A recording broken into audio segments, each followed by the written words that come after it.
രുചിയുടെ കൂട്ടിലേക്ക് എല്ലാവർക്കും സ്വാഗതം. ഇന്ന് നമുക്ക് വളരെ ഈസി ആയിട്ട് ഉണ്ടാക്കാൻ പറ്റുന്ന ഒരു സ്നാക്കിൻ്റെ റെസിപ്പി ഉണ്ടല്ലോ. അതിന് വേണ്ടിയിട്ട് ആദ്യം തന്നെ അരക്കപ്പ് പഞ്ചസാര എടുത്തിട്ടുണ്ട്. അതിലേക്ക് 2 ഏലക്കയും കൂടി ചേർത്തിട്ട് ഒന്ന് പൊടിച്ച് മാറ്റി വെക്കുന്നുണ്ട്. ഇനി ഒരു ബൗൾ എടുക്കുക. അതിലേക്ക് 2 കപ്പ് മൈദ ഇട്ട് കൊടുക്കാം. 1/2 സ്പൂൺ ഉപ്പ് ചേർത്തിട്ട് കൈകൊണ്ട് നല്ല പോലെ മിക്സ് ചെയ്തെടുക്കാം. ഇനി നമ്മൾ പഞ്ചസാരയും ഏലക്കയും കൂടി പൊടിച്ച് വെച്ചിട്ടുള്ളതില്ലേ, അത് ഇതിലേക്ക് ഇട്ട് കൊടുത്തിട്ട് സ്പൂൺ കൊണ്ട് നല്ല പോലെ മിക്സ് ചെയ്തെടുക്കാം. ഇനി നമുക്കിതിലേക്ക് 2 ടീസ്പൂൺ നെയ്യ് ചേർത്ത് കൊടുക്കാം. ഇനി ഇതൊന്ന് മിക്സ് ചെയ്ത് കൊടുത്തതിന് ശേഷം കൈകൊണ്ട് നല്ല പോലെ തിരുമ്മി യോജിപ്പിച്ചെടുക്കണം.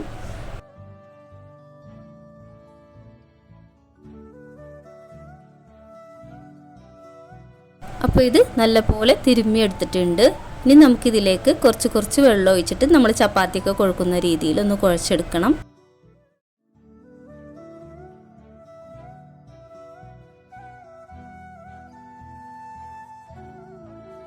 അപ്പോൾ ഇത് നല്ലപോലെ കുഴച്ചെടുത്തിട്ടുണ്ട്. ഇനി നമുക്കിതൊരു അരമണിക്കൂർ വെക്കാം. അതിനുശേഷം നമുക്കിതെടുത്തിട്ട് ഒന്നുകൂടെ ഒന്ന് ചെറുതായിട്ട് കുഴച്ചെടുക്കാം.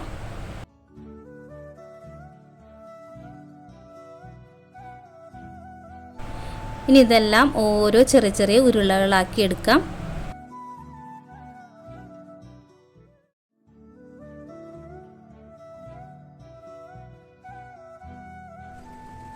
അപ്പോൾ നമ്മുടെ മാവ് എല്ലാം ഉരുട്ടിയെടുത്തിട്ടുണ്ട്. ഇനി നമുക്കിത് ചപ്പാത്തി പരത്തുന്നത് പോലെ പരത്തിയെടുക്കാം. ഇടയ്ക്ക് ഇത്തിരി പൊടി ഇട്ട് കൊടുത്തിട്ട് നല്ല പോലെ പരത്തിയെടുക്കണം.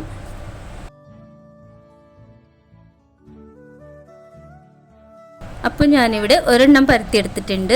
ഇതൊരു പ്ലേറ്റിലേക്ക് മാറ്റി കൊടുത്തിട്ടുണ്ട്. ഇനി ബാക്കിയുള്ളതും കൂടി ഇതുപോലെ പരത്തിയെടുക്കാം.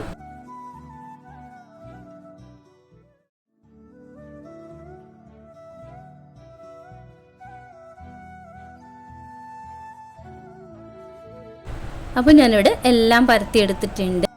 ഇനി നമുക്ക് ഇതിൽ നിന്ന് ഒരു ചപ്പാത്തി എടുത്തിട്ട് അതിൻ്റെ മുകളിലായിട്ട് ഇത്തിരി നെയ്യോ അല്ലെങ്കിൽ ഓയിലോ ഒന്ന് പുരട്ടി കൊടുക്കാം. അതിനുശേഷം അതിലേക്ക് കുറച്ച് മൈദപ്പൊടി ഇട്ട് കൊടുക്കാം. എന്നിട്ട് അടുത്ത പത്തിരി വെച്ച് കൊടുക്കാം. അങ്ങനെ 4 പത്തിരി വീതം നമ്മളിതുപോലെ ചെയ്യണം.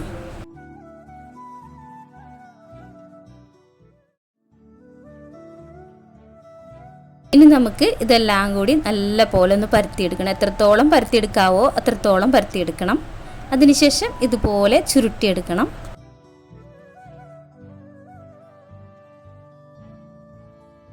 ഇത് നല്ലപോലെ ചുരുട്ടിയെടുത്തതിന് ശേഷം നമുക്കിത് കട്ട് ചെയ്തെടുക്കാം.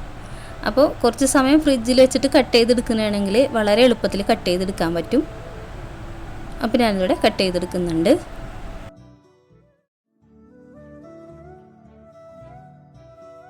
അങ്ങനെ ഒരു പ്രാവശ്യത്തത് ഉരുട്ടി കട്ട് ചെയ്തെടുത്തിട്ടുണ്ട്. ഇനി ബാക്കിയുള്ളതും കൂടി ഇതുപോലെ പരത്തിയിട്ട് ചുരുട്ടി കട്ട് ചെയ്തെടുക്കാം.